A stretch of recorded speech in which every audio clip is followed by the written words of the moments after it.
Ladies and gentlemen, welcome back. You're watching Sharp Edge News TV. Do me a favor, hit the like button, share, subscribe, follow, turn up your notifications so you're notified whenever we go live. We have a fantastic show lined up for you today.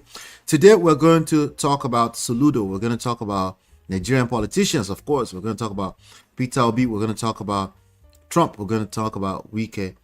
And we have a especially special from our very own convener of the SharpEdge News movement. Without any further ado, folks, brace yourself because it's time to welcome the man who wears two very impressive hats. One as the publisher and editor-in-chief of SharpEdgeNews.com, as I mentioned, and the other as a high chief. Ayide Ogbese, thank you so much for being back here. To one and the only High Chief Oladimeji Abitogun. Welcome back, sir. Thank you, Ola.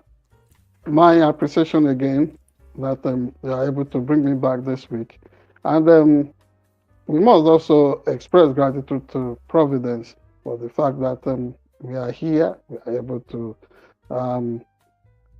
exchange views with each other because you know what that means. We don't take it for granted that we are alive. And when we are alive, we continue to wonder that, okay, this world is getting more weird every day.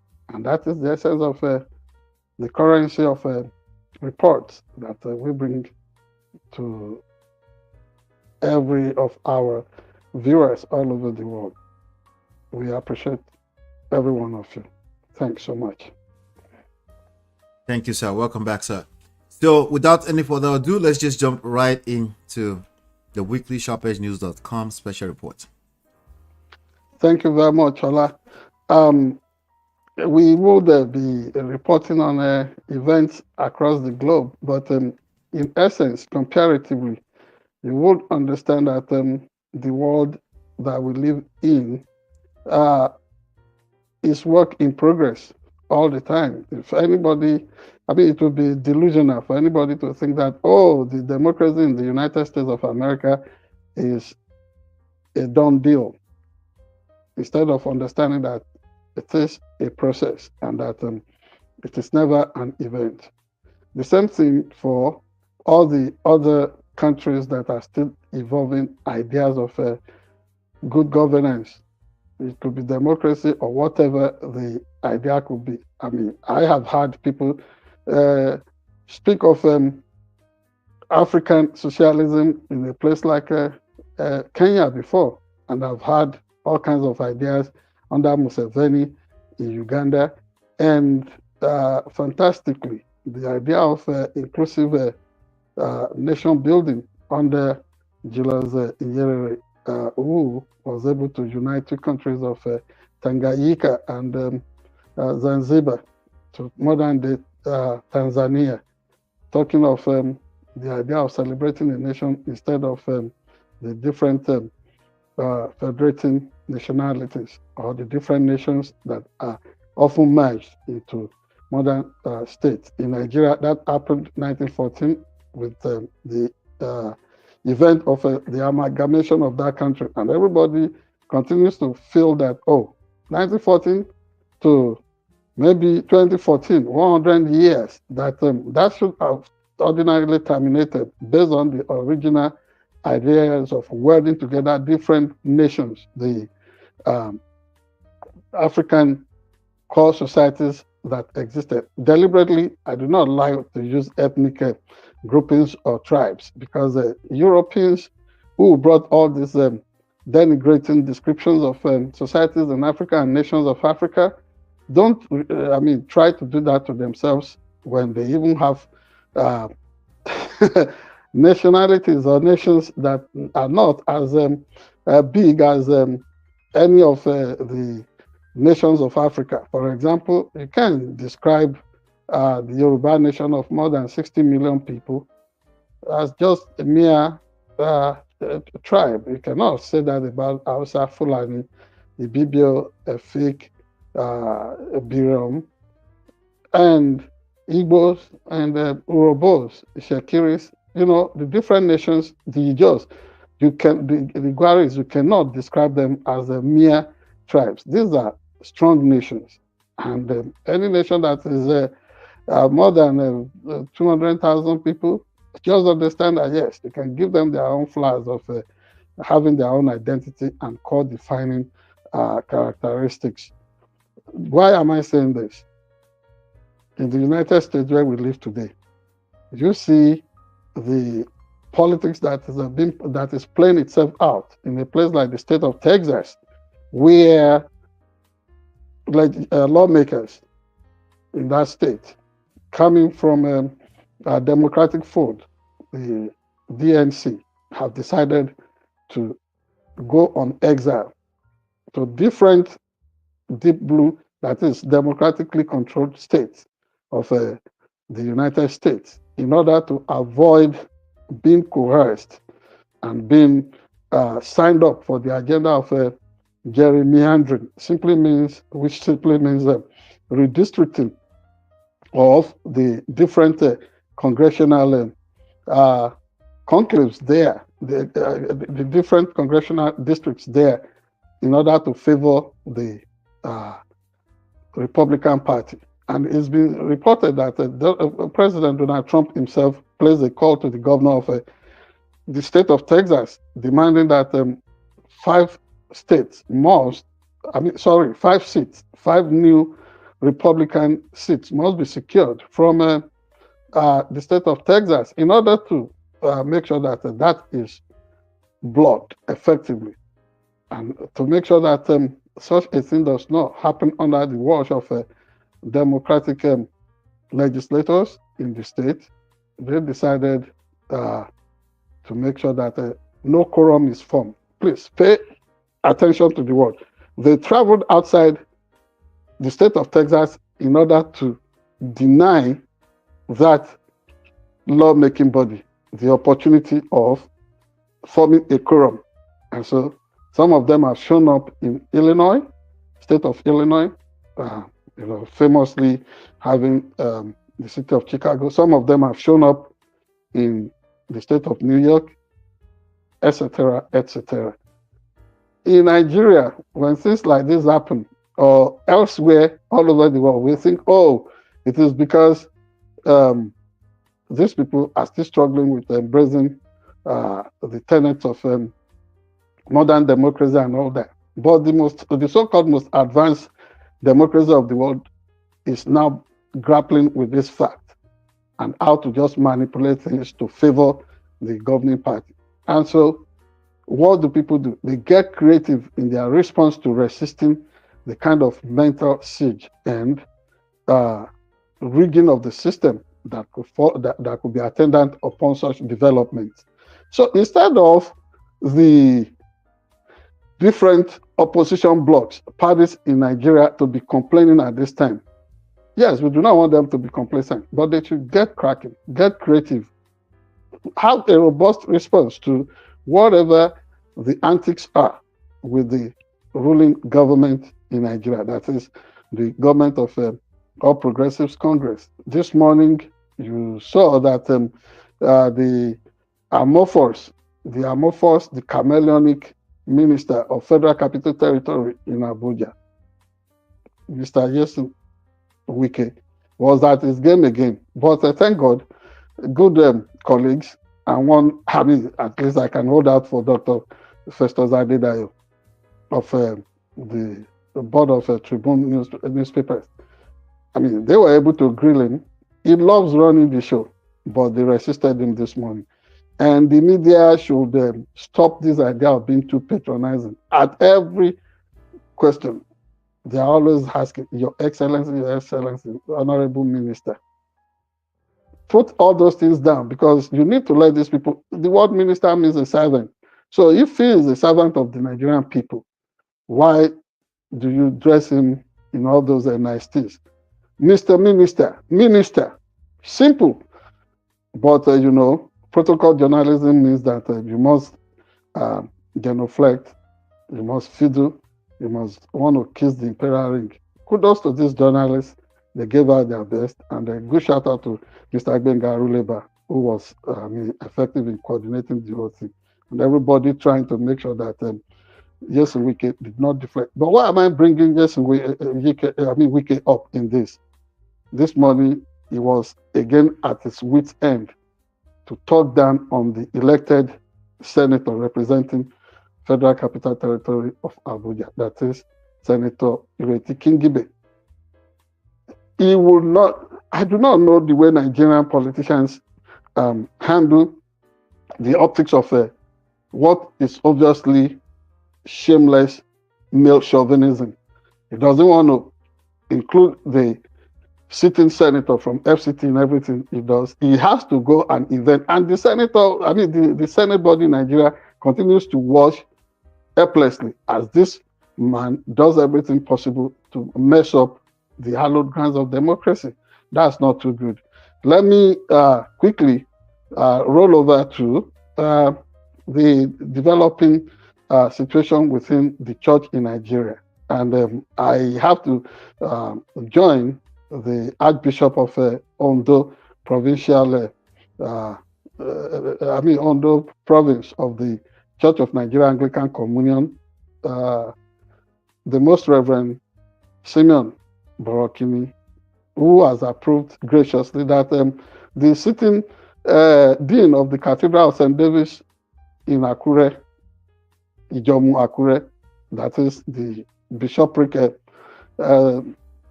seat for the Akure Anglican Diocese, that is the dean of that cathedral, Venerable Timothy Opekujero, to proceed on a terminal leave because of issues of health. This is what you find in established churches. A one-man church, that is the so-called independent Pentecostal movements in Nigeria, they do not do that. Somebody will be sick, indisposed, and then such an individual will embrace the sit-tight African leadership syndrome. So for realizing in good time that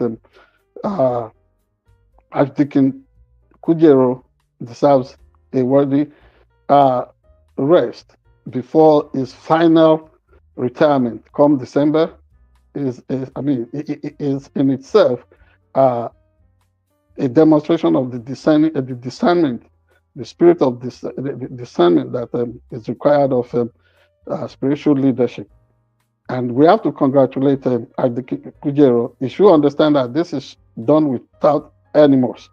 It is something that he deserves, and he has worked very well. He mentored many of us in the Anglican Church, and that is why I have to join thousands of people, if not millions, all over the world, celebrating the Anglican Church in Nigeria today. Particularly when Yesi Wike showed up at St. James's Anglican Church, Asokoro, Abuja, the other day, committing abomination of desecration, naming names and trying to pick quarrels and use the house of God, something Jesus resisted when he drove out the crowd of all kinds of wheeler dealers in the temple in Jerusalem more than 2,000 years ago. We could try to do that. And the Church of Nigeria Anglican Communion rose. Since then, I've seen people being silenced, that is, influential people. The common folks can talk, they can discuss issues of the Bible, the scriptures, but to cross the line and continue to insult people is what the church is no longer taking. And kudos to the Anglican Church. I think the Pentecostal movement in Nigeria too can embrace the courage, can imbibe the boldness of established churches all over the world. That said, there are so many things we love to touch on, but today we love to make it so brief so that we can launch on to the real core developing issues of the day. Thank you so much for listening. Thank you so much. Welcome back. Thank you. All right, do me a favor, guys. Hit this special now as a quick one. I'm not sure if you saw this. Did you see the Olubadan has been picked to be? Did you see that in the news? Yeah, I'll go there. Yes, permit me to also congratulate our own good mentor. 2010, I was taken to the presence of this new Olubadan pick. That is a former governor Ladoja, Rashid Ladoja, Adewolu Ladoja, Rashid Adewolu Ladoja. I was ushered to his exhausted presence by the current distinguished senator from Ibadan, that is Senator Sharafadin Ali. And I was there in company of a senator. He was not a senator. I was there with the former Attorney General of the state, who later became Minister of Communications. That is Alhaji Adebayo, who was Minister of Communications under the late President Muhammadu Buhari. I'm talking of Adebayo Shitu. And the man who facilitated that was, is my fantastic Ibadan Bureau editor, Alaba Taurid Abdurazak. And from the simplicity of the man I sat down with, the man I interviewed that day, and as I've been following events concerning Oyo State, Oyo State is so strategic to the politics of entire Southwest Nigeria. Do not let us deceive ourselves. I have always seen ex-governor Rashid Adewolu Ladoja, now the Olubad of Ibadan, as a man of destiny. He loves his people, and he does everything to make sure that Ibadan continues to set the pace all over the world. I am looking forward to seeing a lot of shows, but Ibadans will say, so, under is the reign. I'm looking forward to see massive transformations as he comes on the throne as the Olubad of Ibadan. He's a man that is so simple. In fact, a lot of people used to refer to him as Baba Lankara. You go into, this man is, he controls immense wealth, but you don't see that around him. His sitting room is sparsely furnished. Everything about him so simple, and he loves being in the midst of the poor and downtrodden, yet eminently linking influential and great people. For him, the essence of life is service. So we join him from our stable at SharpEdgeNews.com, SharpEdgeNewsTV, and on behalf of all our folks who admire him, to say, welcome on the throne. Long may the king reign.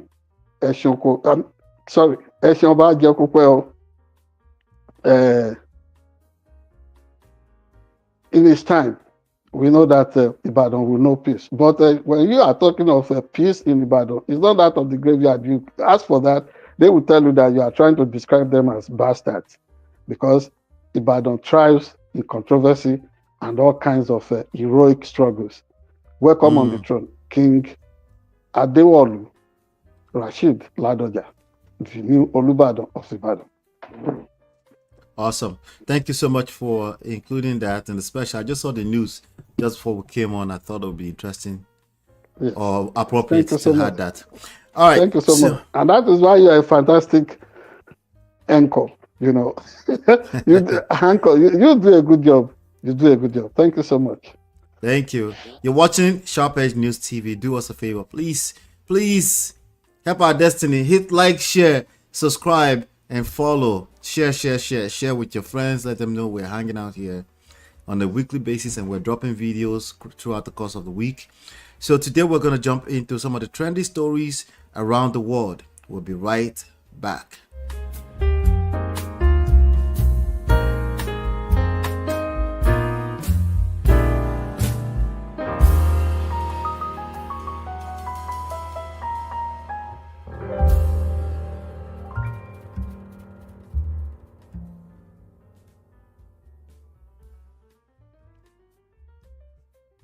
Want to come to lie to us.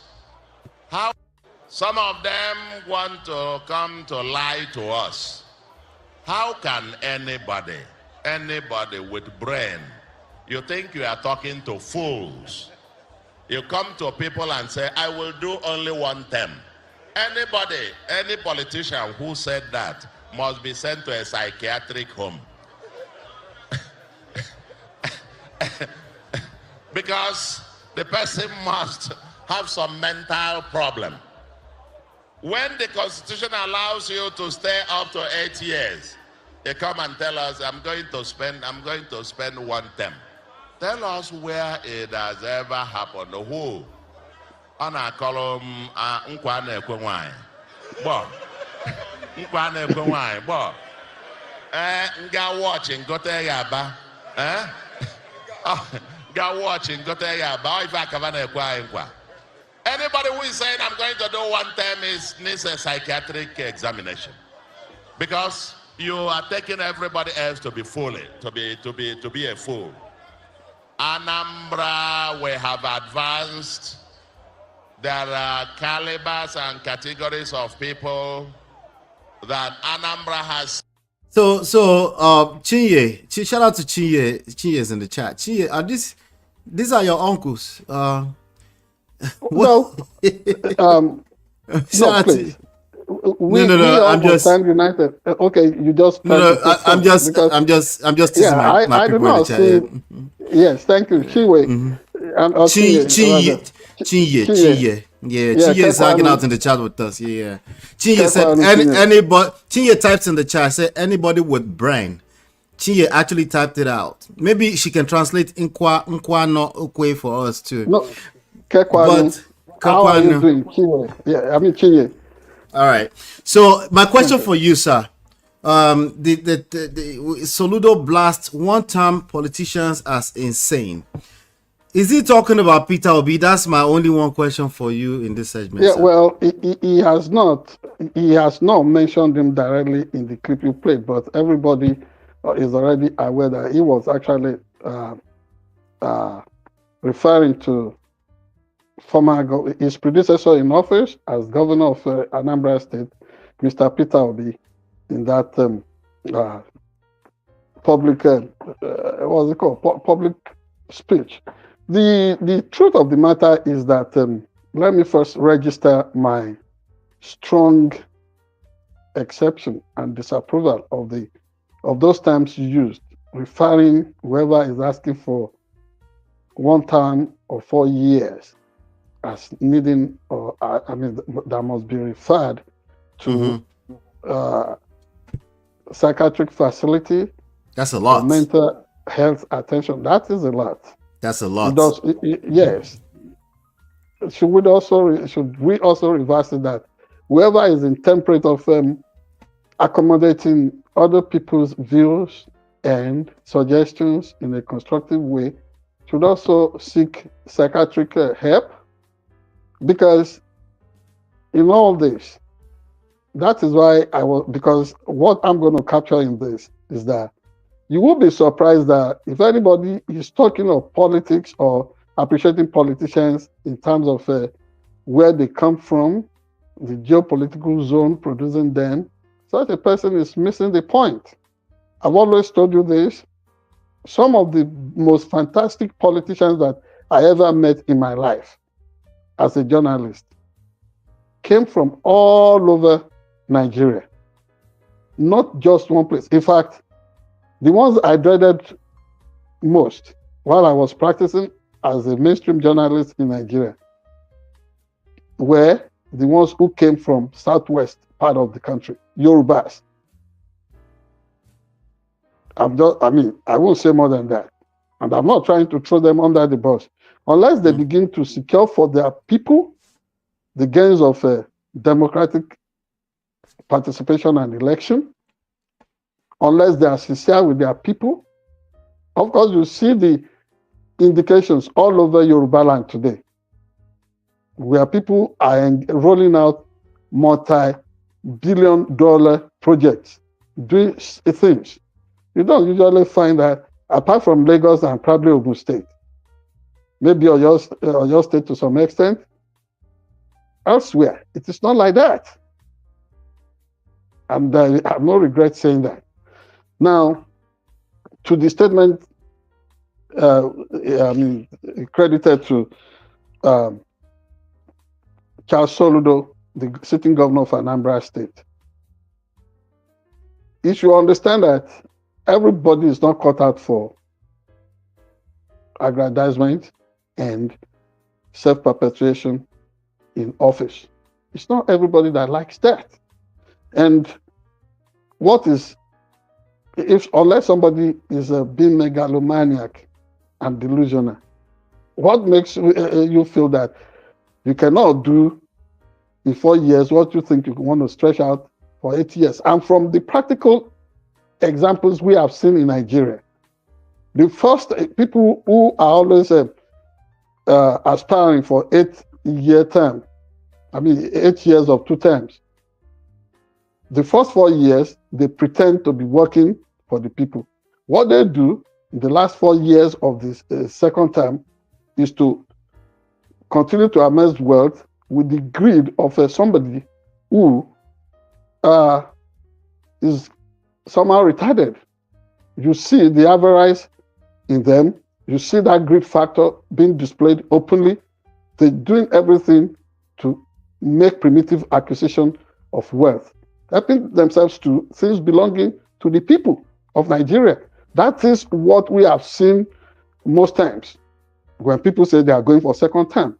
So if Peter Obi came out, and I'm not a sympathizer of Peter Obi, but I love to be pragmatic and I love to face issues the way.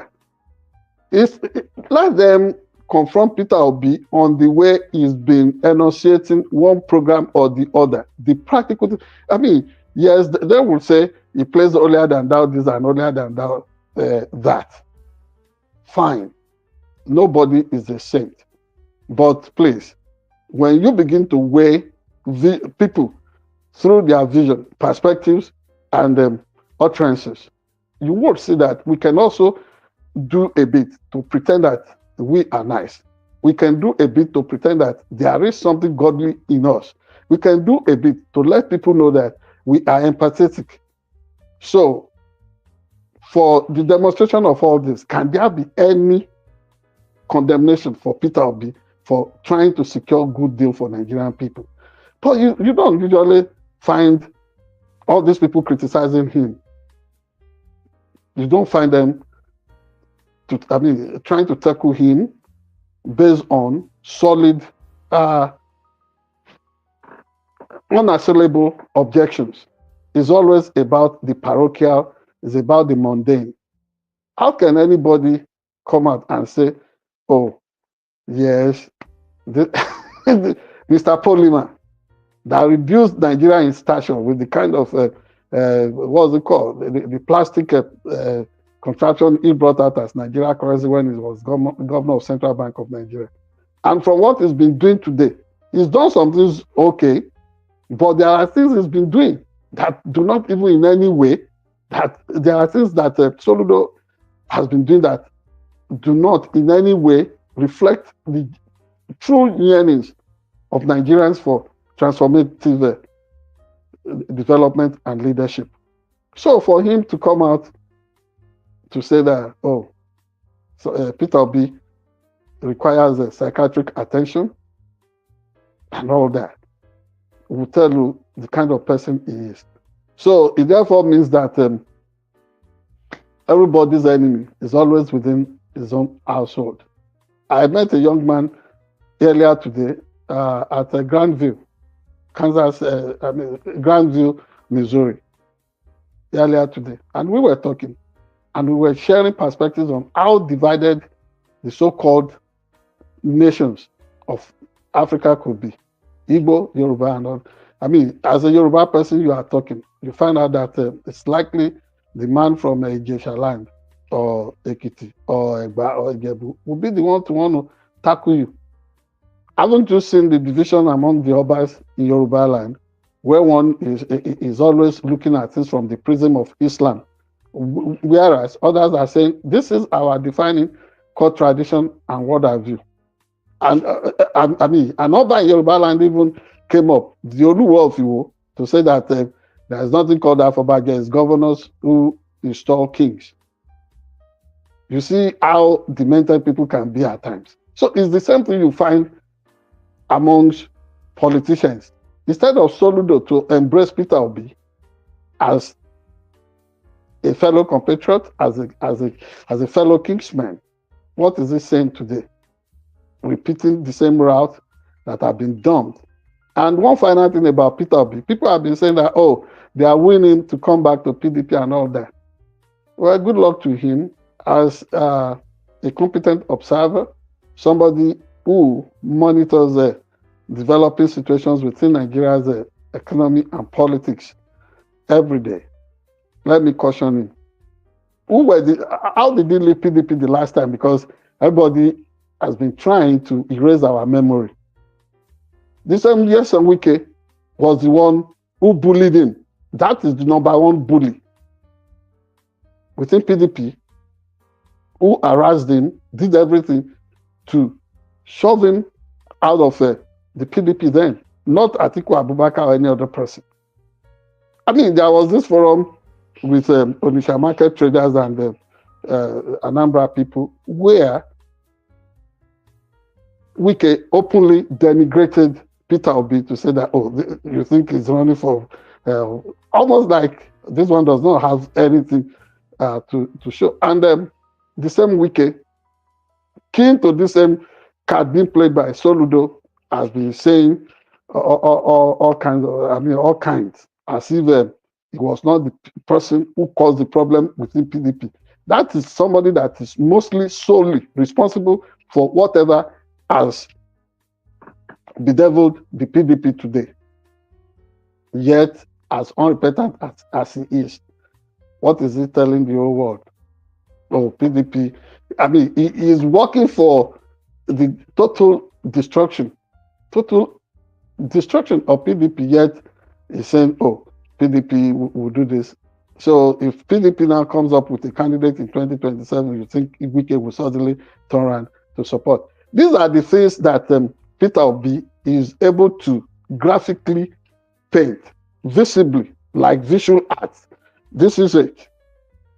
He's showing us the nitty-gritty of politics in Nigeria, the intricacies, the level of conceit, the conspiracies, the plots, thick and thin. People don't like him. They will say he needs psychiatric examination. For the way he comes out with statistics and what have you. You had a candidate, Bola Ahmed Tinubu, describing him as somebody, as a liar, because do statistics lie? Facts do not lie. But this guy was bringing out facts, statistics. Nigerians did not want to listen. And Tinubu lampooned and parodied him that, oh, the way he reels out figures, statistics, he lies. And that no Indian mathematician would be able to solve those kind of equations from Peter Obi. Yes. Politicians have a way of ridiculing people. They have a way of doing all these things. But please, we must separate the truth from lies. All these people spending endless years saying they want to lead Nigeria to El Dorado. What are we? The second time is always an opportunity for them to loot the treasury dry. So Peter Obi may not be totally far from the truth in saying that. As for him, Peter Gregory Obi, one term. And I don't see anything that is wrong in that. He should, instead of recommending psychiatric treatment for him, what Soludo should do, what Soludo should do is to sit down, articulate his own vision of what he intends to do if he's given 8 years, whether as president or as governor in Anambra State. So you don't think he should drag? No. It's wrong. It's wrong of him. It's wrong of him. I mean, politics is brutal, so I'm sure it is. It is. Peter Obi said on X on Sunday. He said one of the greatest American presidents, Abraham Lincoln, served only 4 years, yet his legacy endures. Obi said, John F. Kennedy did not complete a full term, but his ideals still inspire. In Africa, Nelson Mandela chose to serve only 1 term, despite immense pressure to stay longer. Mandela's choice to step down wasn't out of compulsion. It was leadership by example. He wrote, Yes, "Power must serve the people, not the self." thank you so much. That's not far from what I've said. The only disagreement I have with the presidential characters he has cited is the fact that we do not know if Abraham Lincoln would have loved to go for a second term. But remember, he was murdered Assassinated, yeah. he was murdered while in a theater in DC. Number two, John F. Kennedy's life was cut short by the assassin's bullet. Those comparisons are too dark. I do not want Peter Obi to take himself to, that far. That makes sense. That makes sense. Yes, but as per blessed Papa Nelson Mandela, hero of all time, and African. I love, yes. Yes. So I love to share that sentiment that you do not need you do not need an entire eternity to prove who you are, your intentions. Just 1 hour, a minute is enough for people to see through you and know that you really mean well. Good luck to Peter Obi. Good luck to Charles Soludo. Well, one last line from Peter Obi. He said his campaign, that his vow is not just a campaign line, it's a sacrosanct commitment. What does that mean? What he's saying is that a sacrosanct commitment means that, well, this is something that is abiding, is almost sacred commitment.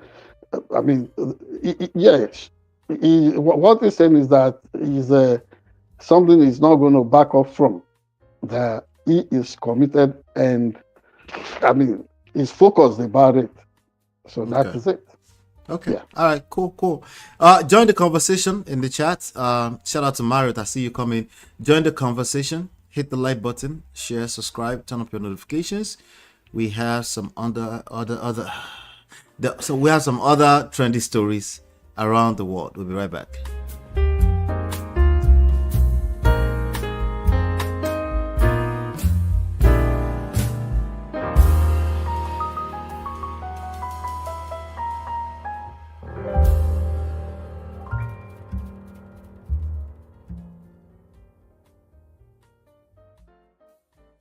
Jobs report rattled Wall Street last week, and so did the president's response. On Friday, he fired the messenger, the official who delivers the jobs report.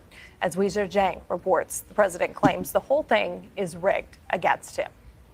Late Sunday night, President Trump defended his decision to fire Erica McIntyre, the now former commissioner of the Bureau of Labor Statistics. Trump accused her without evidence of rigging the July jobs report. We'll be announcing a new statistician sometime over the next 3-4 days. We had no confidence. The numbers were ridiculous, what she announced. The economy added 73,000 jobs last month, which was fewer than expected. May and June were revised downward by over 250,000. Asked if there was evidence the numbers were rigged, National Economic Council Director Kevin Hassett said the revisions are the evidence. There have been a bunch of patterns that could make people wonder, and I think the most important thing for people to know is that it's the president's highest priority that the data be trusted and that people get to the bottom of why these revisions are so unreliable. Trump claims it's not the first time McIntyre has manipulated the numbers. If you remember, just before the election, this woman came out with these phenomenal numbers on Biden's economy. Phenomenal numbers. But the jobs report that came out 4 days before the 2024 presidential election was revised downward. It showed in August and September of 2024, 112,000 fewer jobs were created than initially reported. William Beach served as the head of the BLS during Trump's first term. He called his successor's firing totally groundless and a dangerous precedent, warning if any weak numbers are released by Trump's next pick. Everybody's going to think, well, it's not as bad as it probably really is because... All right. Let me get your take on this. Thank you very much. And this is now radically different from what the Nigerian Statistics Office has also been dishing out to us. What shall we say of the kind of leader that we have in America today? without doubt, and I do not pretend to be a clinical psychologist, and I do not have, but I am recommending that we should we should pay close attention to the fact that could our president be running mad? That is President Donald Trump. Could our president be paranoid? Could he be schizophrenic? Because you know his obsession with figures. The well-known fact in his past where he said the sparse crowd that attended his inauguration was bigger than the number of people who attended the I have a dream speech of Martin Luther King Jr. His crowd and his figure is always he's always trying to compare between his inauguration crowd and that of Barack Obama. So, if experts did something initially, how are we even sure that the original fantastic figures that were shown out? I mean, almost showing that the what's it called, the labor, the employment figures. How are we sure that the woman whom whom he has referred to in this media statement, how are we sure that she was not pressured to bring out figures that did not tally with the reality of the job market in America? How are we sure in the first place? So, I do not understand why Mr. Trump is always the prosecutor. He is always the judge in his own affairs. If we hire and fire public officers, public servants, the way it's been going in this country without showing them any appreciation or showing them gratitude, it is so discouraging to have the best to work for the Republic. Honestly, it's so discouraging. And like we say in an African proverb, Sarki Goma, Zamani Goma. The truth of the matter is that there will be, that's Hausa language, by the way. I wasn't born an Hausa, but in the spirit of inclusivity, understand that the meaning of that African proverb, that Hausa proverb is, there would always be 10 seasons and 10 kings. Obamewa, Ibamewa in Yoruba language. I do not know the way Chinye will put it in Igbo language, but yes, I understand that. Or Natu will put your Hausa. Natu is also here. Yes. What I understand is that there would always be seasons, there would always be leaders, and do not think that whatever you do today will not be revisited by people who would come in the future. So, honestly, things do not look good for this man. Look at the depreciation. Well, this is what you called out Chiye. This is what she had to say. Chiye said, if that man's penis grew every time he lied, he would be bedridden. What? See, I didn't know that's what you typed. I shouldn't have read that out. But continue, Uncle. Well, it does not matter. We all are adults here. But the truth of the matter is that, okay, who is it going to fire? Who is it going to fire now that we know that the dollar has depreciated by almost 8 percentage point and in recent times? This is a man who has invited all kinds of jackals to come and feast on the thriving American economy that is now crying foul that, oh, this thing is being reduced to a mere carcass. All is avoidable trade tariffs, all is avoidable double-faced diplomatic tactics, all is avoidable immigration crackdown. You need to go to big retailing outlets. You need to go to major plantations, farms all over the United States. People are being handed. People are not just being handed. People are being scared. People are being arrested. Even sometimes, those of us who are citizens are usually arrested before they find out that, oh, these people They are United States of America citizens. And who is it going to fire for the thoughtlessness involved in withdrawing all kinds of America's soft power and diplomacy? I mean, issues of assistance in terms of drugs for vulnerable citizens of the world. Support in terms of hunger and devastation of several places. The millions of people that are dying every day, not just because of HIV/AIDS, and withdrawal of American support everywhere. Who is it going to blame for that? So focusing on the Office of Labor Statistics is not far-reaching enough. He still has to look for more people to blame for all that he has perpetrated in this time and season. And what is more, you find one form of distractions or the other. Each time he is cornered or pinned down on an issue. You know what is causing all these distractions, of course? It's about the Jeffrey aspects thing going on. It doesn't want to face up to it. It does not want to face up to it. It is either is calling for the arrest of Obama for the lies allegedly on Russian involvement in 2016 election, or changing the name of the game all the time. I do not understand the way they often put it in Africa. Again, let me a read bad some. child will grow up to be a bad old man.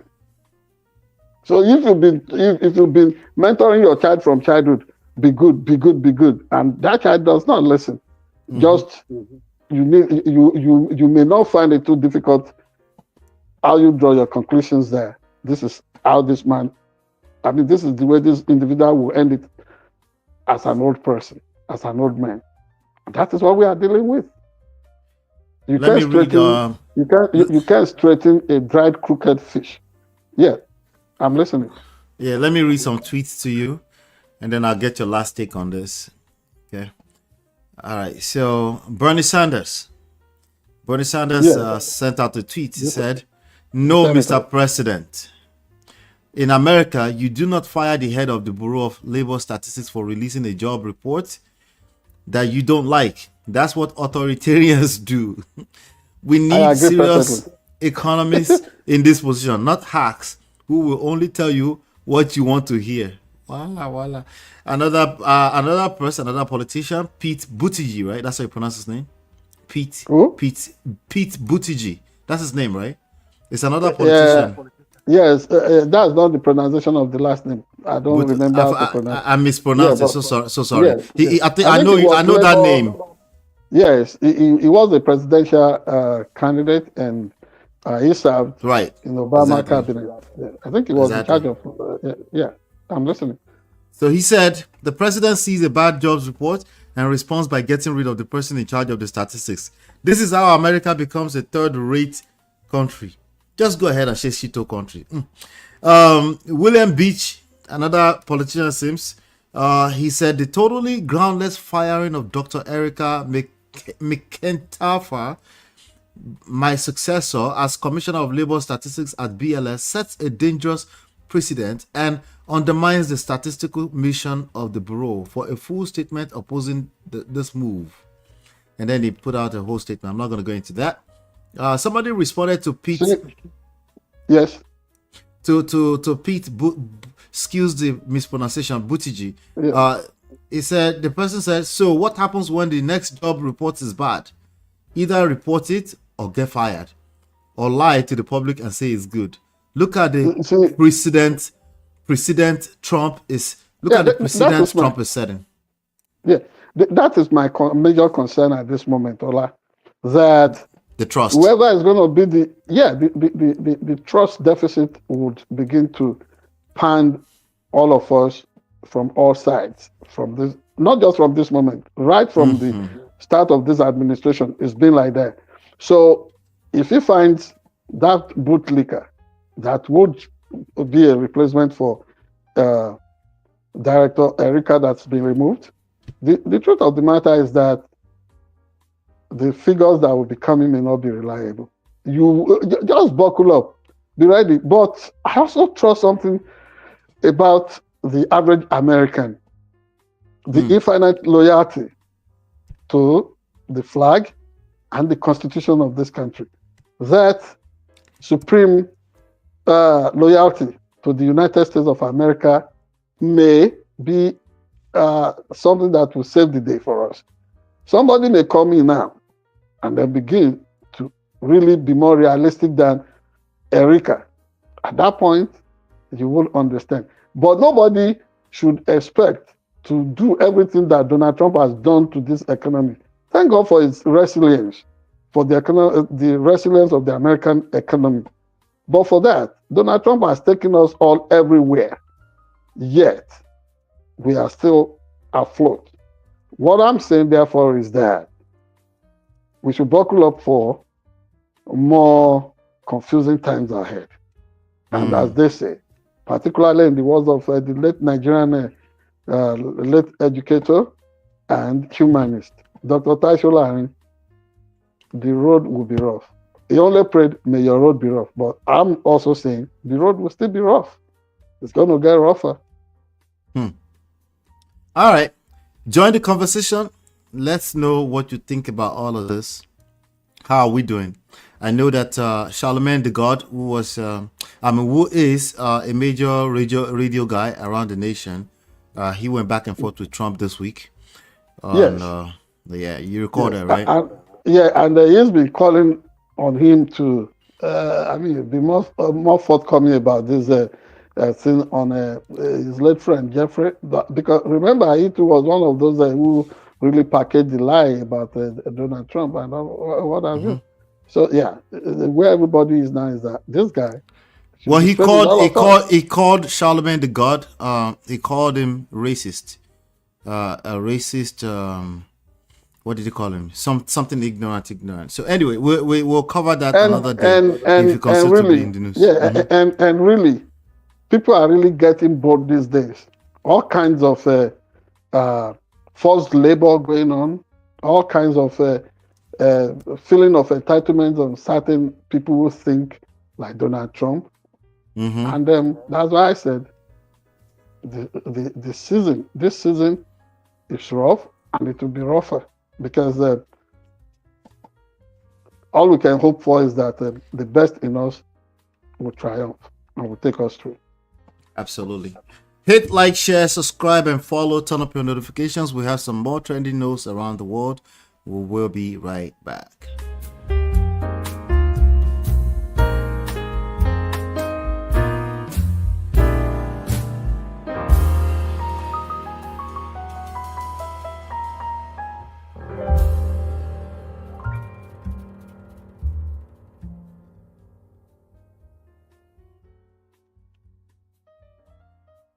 You insisted that Senator Sam Anyanwu would be the national secretary of your party. Today he is. I did not insist. I said the law should be obeyed. Well, he is. So if he is the one I insist. Honorable Minister, you also said you were going to remain in the PDP and fight it to the end. Today you are still a member of the PDP. Yes. Those you describe as buccaneers and vampires, you say have left your party. Yes. And there have been defections. Yes. But do you think that your party is out of the woods? Is the crisis over? Especially when the President Bola Tinubu, continues to infer to your party as the sinking ship.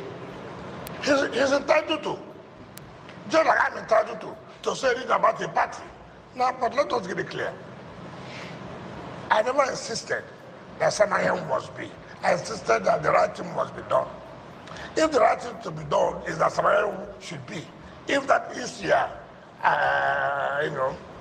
title that, I insisted.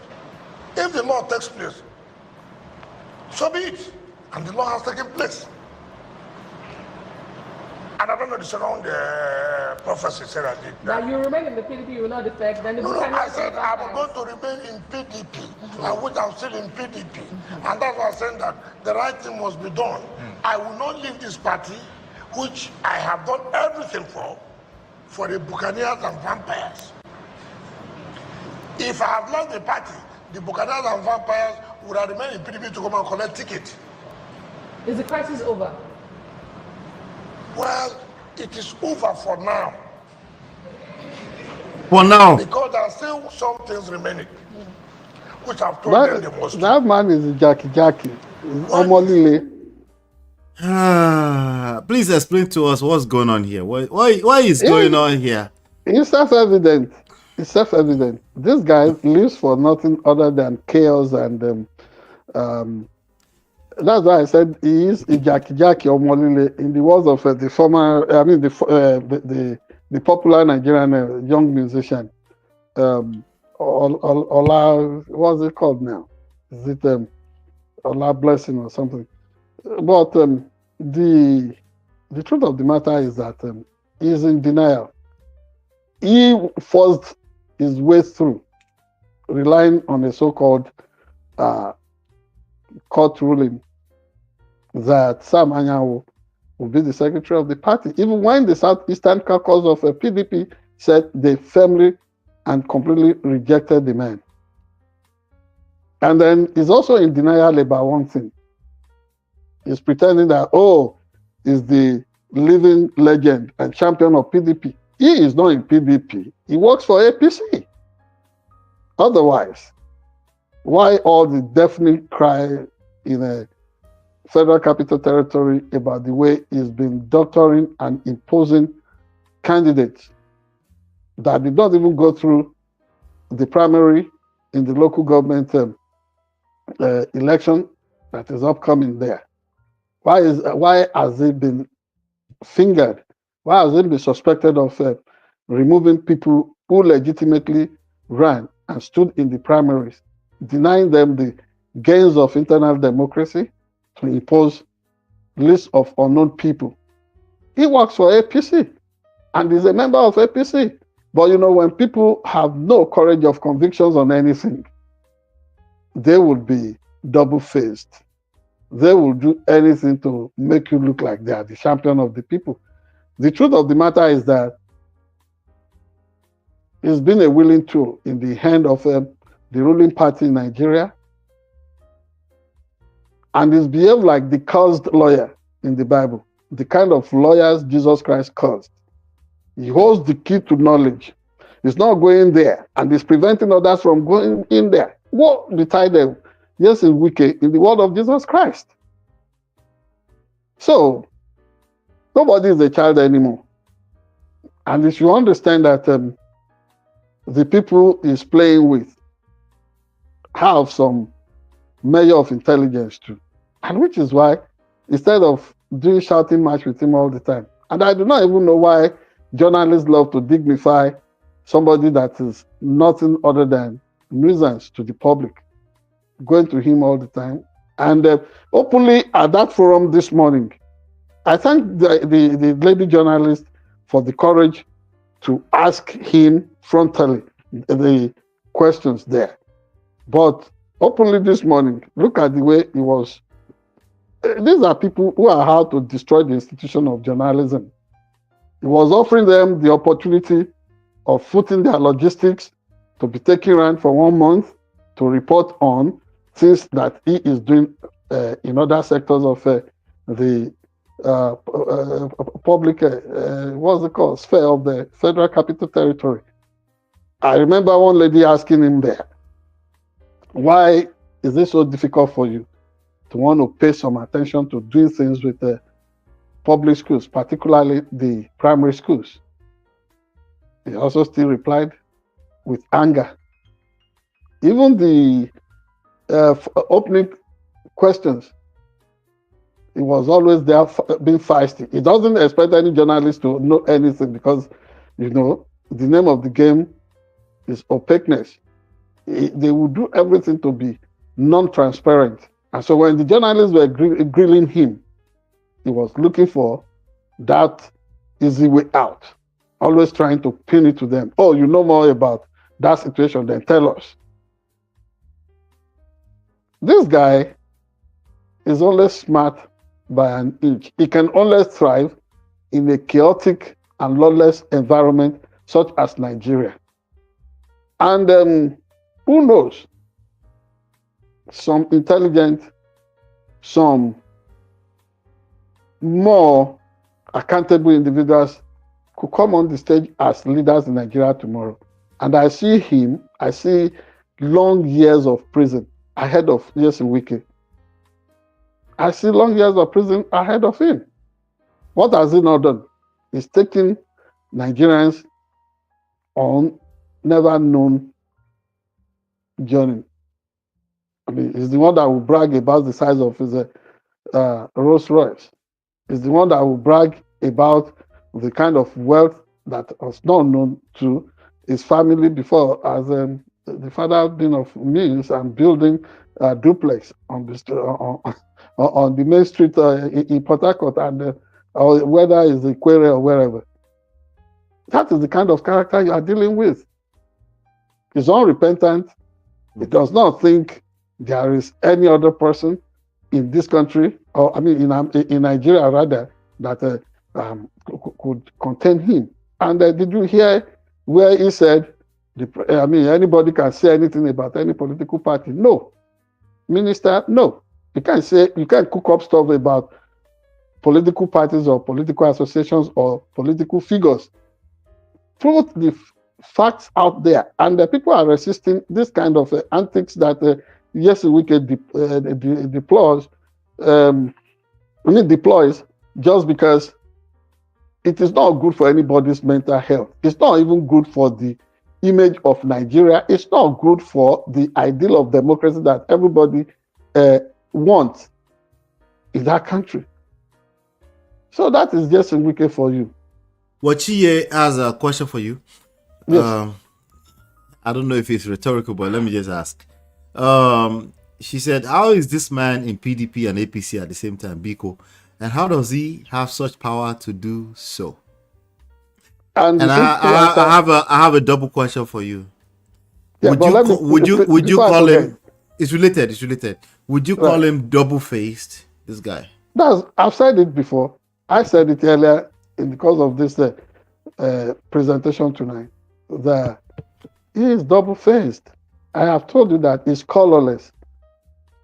Colorless. He's a nebula. He is colorless. He lacks character. He doesn't stand for anything. And that is why he would appear to stand for every political party.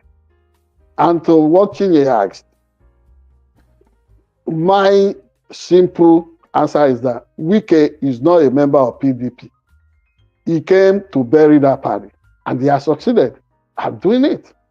But it would not have been so easy for him. It would not have been so easy for him to pretend to be a member of PDP, while it is known that he works for nothing and dreams nothing and eats nothing, vomits nothing other than APC. That is his DNA. APC is his DNA. It would not have been easy for him, but for the other leaders that PDP had produced who chose to backstab Nigerians. People like Olusegun Obasanjo, why did they renounce their membership of the party in the name of, I do not know the kind of precedence they copied from. When Nelson Mandela finished his presidency, even as a statesman, he did not leave ANC. He did not. Obasanjo finished his presidency, tore up his membership card, and left PDP. And in the case of Goodluck Jonathan, there was a time right before as when it was started that he would be running, that he'd been drafted to run on the platform of APC. But he has commendably made some statements in the recent past that shows that he does not approve of everything this government in Nigeria is doing. You know, and there are other people like that. For example, Ibrahim Badamasi Babangida is known to be a major financier and supporter of the PDP. But why is his son Mohammed why is his son Mohammed Babangida accepting appointment from APC government as the chairman of the so-called Nigerian Bank of Agriculture or what have you. Why? So his ideology is different. This is supposed to be the son of Ibrahim Babangida now. What is he doing of lobbying? It's a different individual but, with different ideology. With what we have seen so far, whether at the public presentation of Babangida's memoir or the crocodile tears shed during the passing of what's it called? The passing away of Muhammadu Buhari, the former president.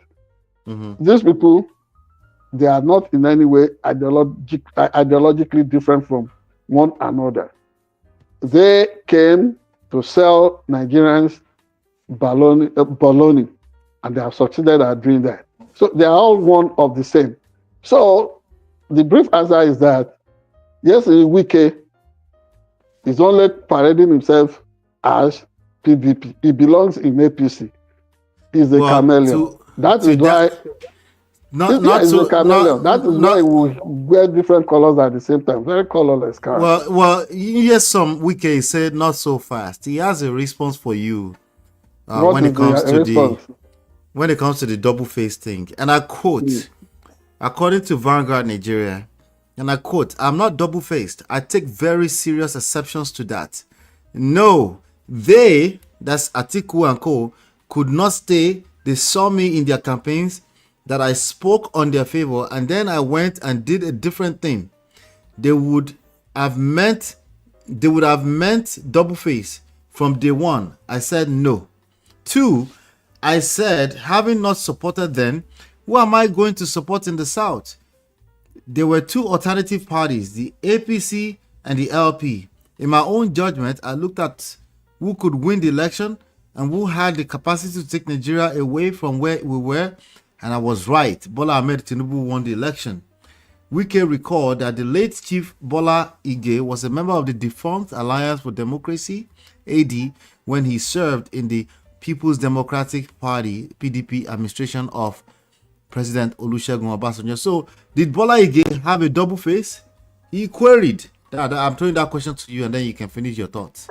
Thank God, some of us were close to the late Chief Bola Ige as journalists in Abuja. Bola Ige was not double-faced.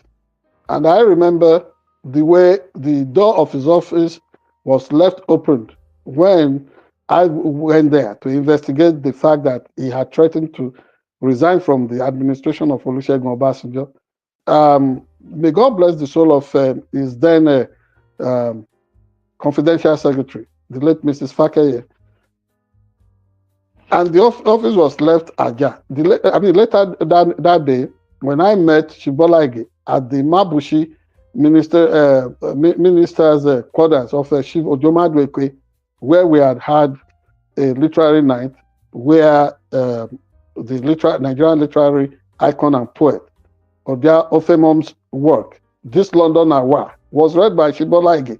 Bola Ige and I were exchanging views. And I remember what he told me. But essentially, his commitment to the ideas of Alliance for Democracy, and eventually he made up his mind to go and serve the interests of Alliance for Democracy and would not want to be used as a cannon fodder to destroy that political party. There have been various interpretations as to the reason why Bola Ige paid the supreme price. I do not have a convincing undo on one fact, but there are several reasons. But please, he cannot compare himself with the saintly figure of late Bola Ige. The truth of the matter is that he's double-faced. He's just in denial. For example, he said he was against them from the open cap. It's a lie. From what we find out later, he lobbied strongly, so strongly, and I dare him to present that is Jason Wike, to present any fact to the contrary. He lobbied so strongly to become the running mate of the former presidential flag bearer of PDP, Alhaji Atiku Abubakar. He went berserk and almost maniacal after Atiku Abubakar did not pick him as his running mate. And you're saying it's not double-faced. So how about all those things he said about Muhammadu Buhari and how he was lampooning, lambasting, and doing all, denouncing everybody that was endorsing APC, the names he was calling them. But everything unraveled the moment he was not picked as the running mate to Alhaji Abubakar Atiku. So to come around and tell us that it's not a confused character, to tell us that it's not the living Judas Iscariot of our time, I do not know what else to say. He can fool some people, but he can't fool everyone at the same time. So, or all the time. So, yes, Wike should enjoy his public display of lunacy for as long as it still really suits his paymasters, but Nigeria will indeed be free. That's all I can say. Absolutely. Thank you so much for that. So everybody, please go ahead and join the conversation in the chat. This is another quick one in the bag. If you were here today with us hanging out, I want to say thank you. Marriott Chinye, I appreciate you. Nato, I saw you earlier on. But thank you for always supporting the platform. Hit like, share, subscribe, follow, turn up your notifications so you're notified when we go live. It's Wike double-faced. Let us know in the chat. Let's know your opinion. Thank you. Hopefully you've been enlightened, educated. We'll see you on the next one. God bless.